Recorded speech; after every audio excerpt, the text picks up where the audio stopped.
Hello students. So in this session we will be discussing interfacing DAG 0808 with 8051. So during these days we are discussing interfacing different devices to 8051. We know that microcontrollers are used in a wide variety of applications, and the output what we get from microcontrollers are all in digital form. But most of the cases where we have the applications, or we can also say the controlling system, they require in fact analog signals as they don't accept digital data. So thus making it necessary to use DAC, which would convert digital data into equivalent analog voltage. So in this session, we will be discussing interfacing or the use of DAG 0808, also called MC1408, with 8051. So by the end of this class, you'll be able to describe the interfacing of DAG to 8051. So we know that DAG is nothing but digital to analog converter. It's a system that converts digital signal into an analog signal. So what I feel is the appropriate definition is DAG converts and extract finite precision number, usually the fixed point binary number, into a physical quantity. Okay, or still better way to say that DAG converts finite precision time series data into continually varying physical signal. Okay, so continually varying signal can be pressure, temperature, humidity, whatever. Of course, in terms of voltage or current, so which is continually varying. So the input to the DAC would be a digital number. Okay, then the output what you can expect would be a continuous form of analog signal. Okay, so of course practically what would be we can expect is something like this. So using filters we can smooth the continuously varying output. So there are two methods for converting digital signal to analog signal. So the two methods are binary weighted method and R by 2R ladder method. So here I have provided two links, simple YouTube link, simple to understand. I would expect you to go to these links, first understand what are these methods, how to convert digital value to continuous analog signal. So using two ways, that is binary weighted resistor method and R by 2R method. So kindly go through this link, first understand the conversion method or the technique in fact, then come back. So what we are discussing is here the interfacing of this IC DAG 0808. Okay, this chip uses R by 2R ladder method because it gives a high precision. So this R by 2R method is widely used.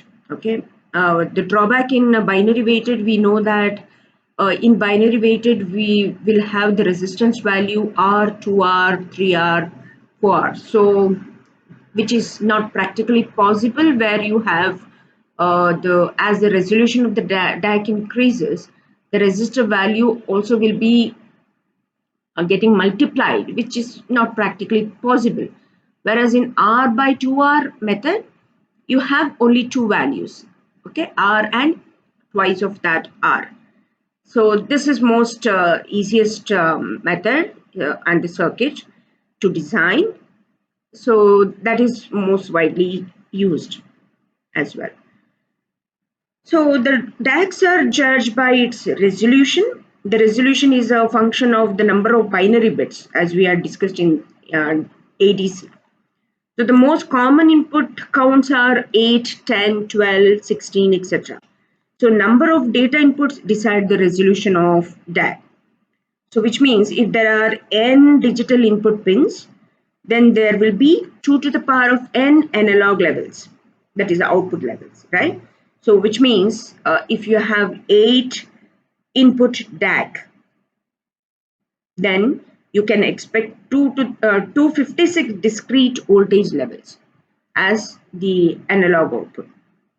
Okay, so this IC MC1408, or also called DAC0808, it uses R by 2R ladder network, and um, the output what we get here is in terms of current.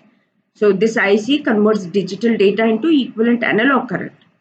So hence we require an current to voltage converter to convert this current into equivalent voltage. So hence we'll be using an op-amp circuit. Okay. Kindly go through the pins here. The first pin, it is threshold control, which is generally not used. Second pin is I out, that is the output what you are getting, analog output. The digital input what you give to DAC are across these B1, B2, B3, B4, B5, B6, B7, and B8. So this is an 8-bit DAC. So LSB is here and MSB is here. Okay, and you have positive reference, V reference, negative V reference.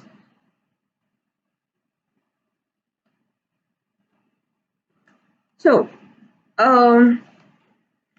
the output what we are getting from this particular IC, it is given by this formula as shown here. It is a function of I out.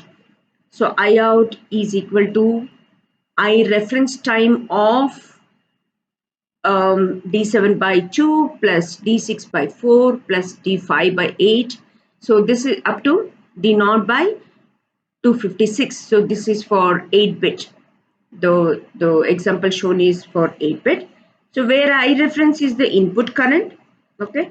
So generally it is connected at pin number 14, and this I reference will be generally 2 milliamps. So here. Okay.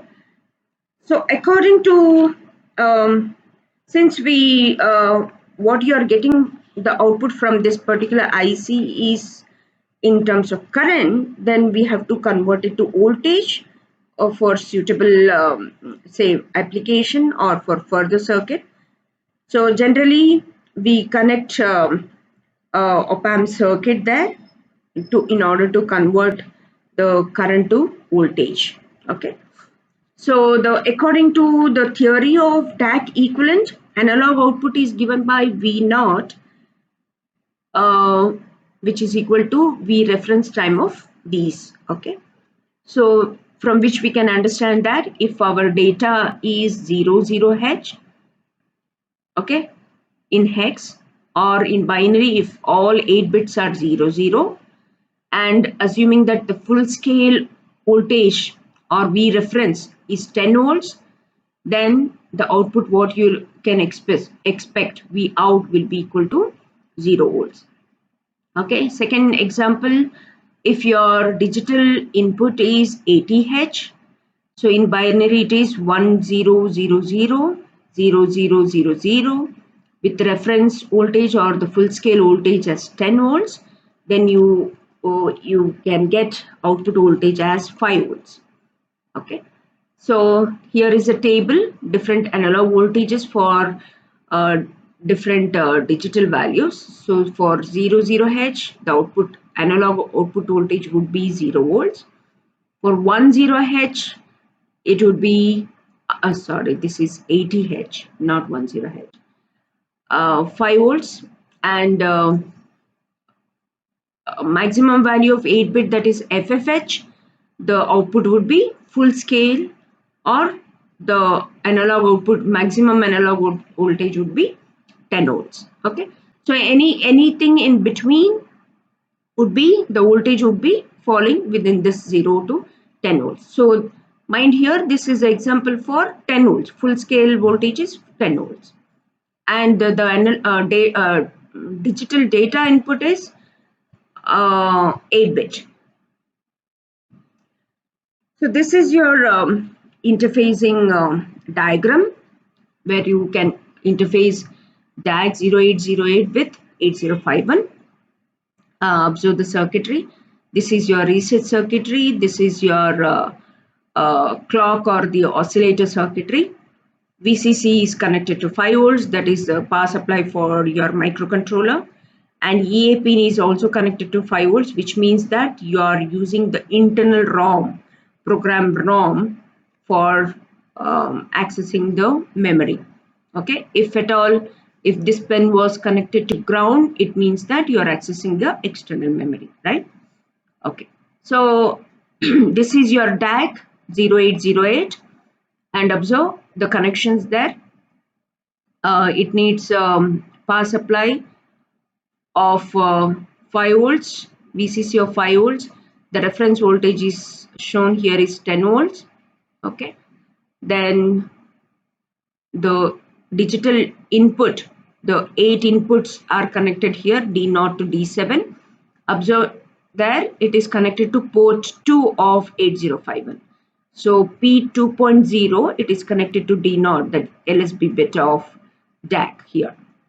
Okay, and P2.7, it is connected to the D7, that is MSB bit of DAC. Okay, the output I0, it is in terms of current, that is the analog signal that is coming out is in current form. So in order to convert it to voltage, an op-amp circuit is used, which converts a simple inverting amplifier network, wherein it converts current to voltage with a feedback resistor of 5 kilo ohms. So let us observe, analyze one program here, a simple program wherein you are using your DAC to generate different waveforms. All right.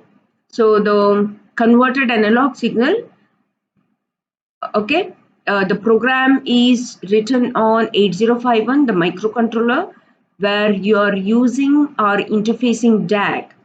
So the output coming from DAC is nothing but the continuous analog signal.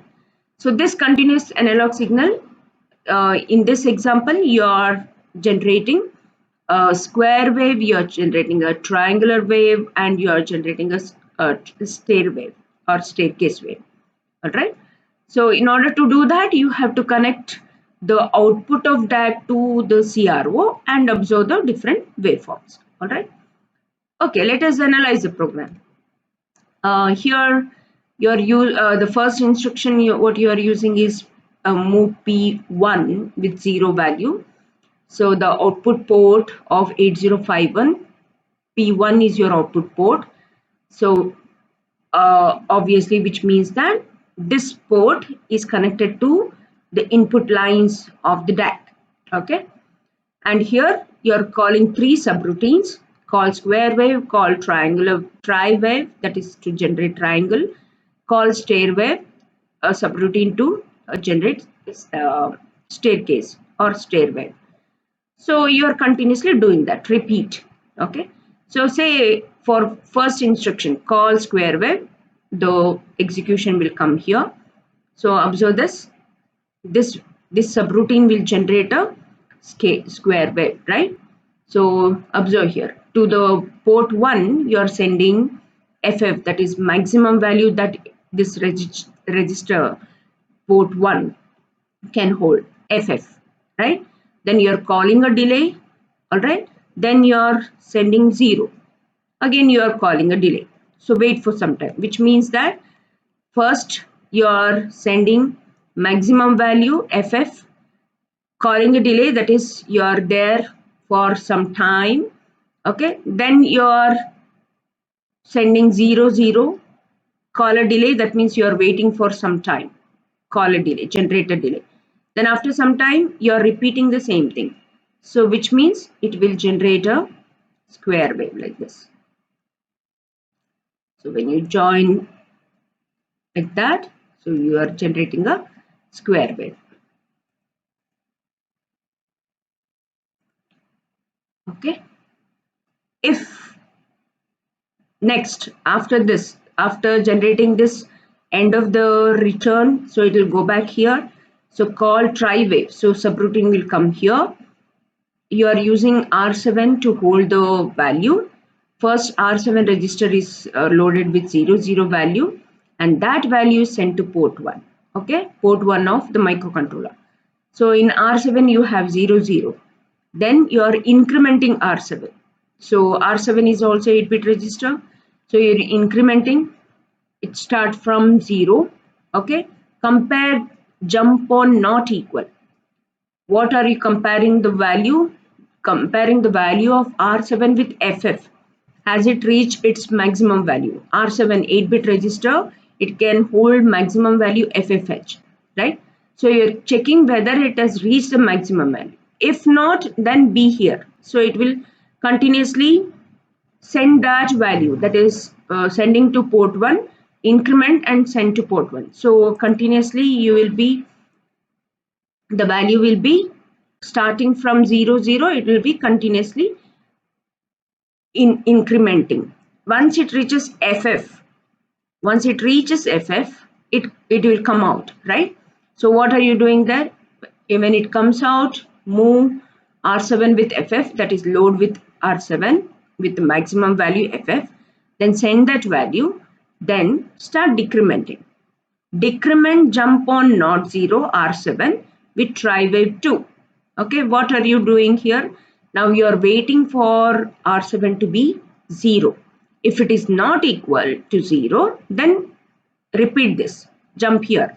So the value in R7 will be continuously sent to port 1. So it starts with maximum value and go on decrementing. So this decremented value will be continuously sent to port 1. So this port 1 value, it is going to DAC, the digital value. The digital value, all these digital values are continuously going to DAC.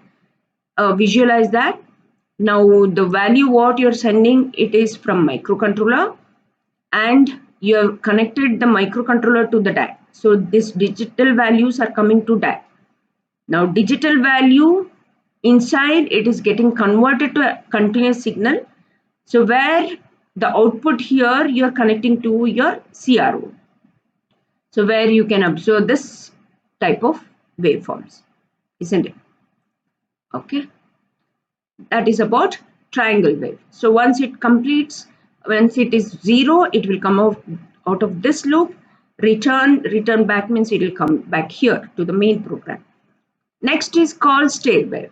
So it will call another subroutine stair wave. It is saved here somewhere. So observe the instructions here. You are moving 0 value to port 1, waiting for some time. Then you are moving some other value 20H to port 1, waiting for some time. Then you are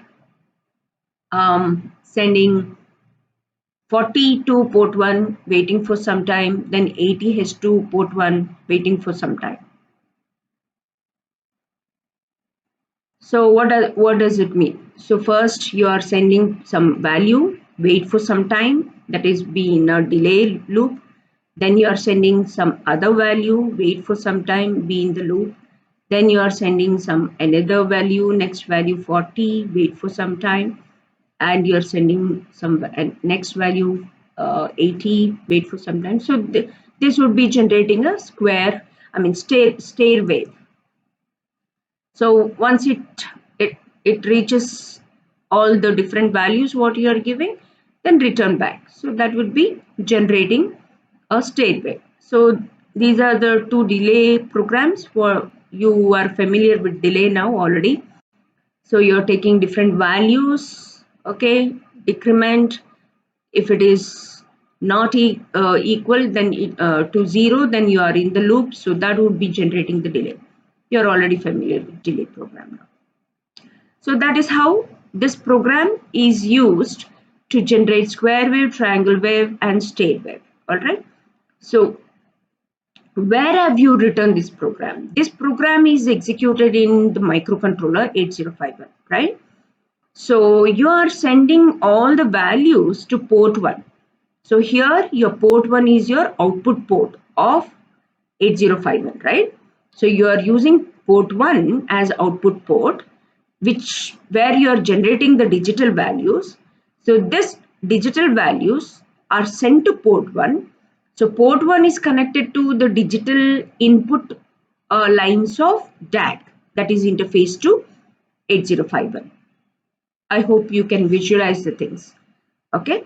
So in order to see the continuously varying analog signal, you connect a CRO or oscilloscope and observe the continuously varying um, analog signals. So here, this example is to generate different waveforms.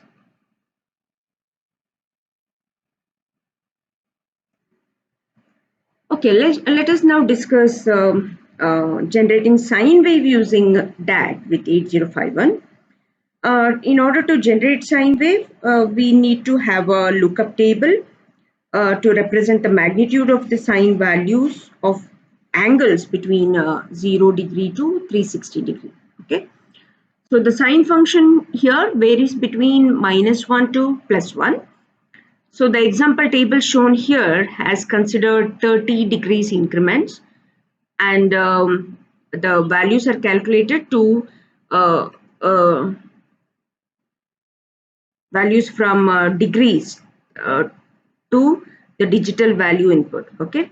So assuming the full scale voltage of 10 volts, okay, to achieve the full scale voltage of 10 volts, so we can use this particular equation in order to calculate the output voltages.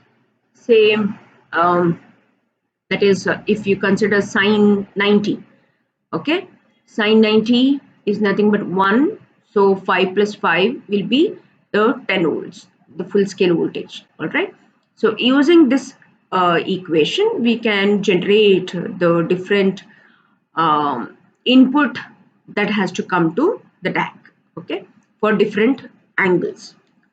So the the table is shown here. Say for example, for 0 degrees sine theta 0, so the output voltage will be 5 volts, okay, and its equivalent decimal value, it is shown here, 128.